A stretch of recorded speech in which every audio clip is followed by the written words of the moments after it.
তা অবশেষে তোমাদের এসএলএসটি 9, 10 এবং 11, 12-এর যে ফলাফল সেটা কিন্তু আগামী শুক্রবার প্রকাশিত হচ্ছে। আজকে বুধবার, পরশুদিনই তোমাদের কিন্তু প্রকাশিত হবে। আনন্দবাজার পত্রিকায় একটা খুব গুরুত্বপূর্ণ আর্টিকেল দিয়েছে, সেখানে কি বলা আছে আমি একটু বিস্তারিতভাবে তোমাদের বলে দিই, তোমাদের প্রচণ্ড কিন্তু সুবিধা হবে। তা দেখো, এখানে বলা আছে যে শিক্ষক নিয়োগের ফলাফল শুক্রবার এবং মাধ্যমিক ও উচ্চ মাধ্যমিক স্তরের শিক্ষা নিয়োগের ফলাফল আগামী শুক্রবার প্রকাশিত হবে। এসএসসির এক কর্তা এটি জানান। প্রথমে উচ্চ মাধ্যমিকের শিক্ষকের ফল বেরোবে, তারপর মাধ্যমিক স্তরের ফল বেরোবে। অর্থাৎ প্রথমে তোমার 11, 12, দেন তোমার 9, 10-এর ফলটা কিন্তু বেরোবে। এসএসসির ওয়েবসাইটে ফল দেখা যাবে। ফল ঘোষণার পাশাপাশি মডেল উত্তরপত্র কিন্তু প্রকাশিত হবে।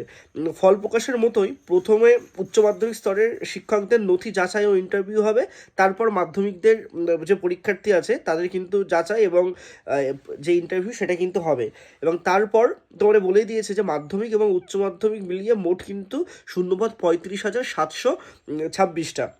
তার মধ্যে উচ্চ মাধ্যমিক স্তরের শূন্যপদ 12,514টা এবং মাধ্যমিক স্তরের শূন্যপদ কিন্তু তোমার 23,212টা। প্রতি 100টি শূন্যপদের জন্য 160 জন প্রার্থীকে কিন্তু ইন্টারভিউর জন্য ডাকা হয়েছে এবং 31শে ডিসেম্বরের মধ্যে পুরোপুরি প্রক্রিয়া কিন্তু শেষ হবে। অর্থাৎ তোমরা বুঝতেই পারছো যে তোমার কিন্তু শুক্রবারে ফলটা বেরোবে। সবার প্রথমে তোমার 11, 12-এর নোটিফিকেশনটা বা তারা ফলটা বার করবে, দেন তাদের নথিপত্র যাচাই হবে এবং তাদের ইন্টারভিউ প্রক্রিয়া হবে।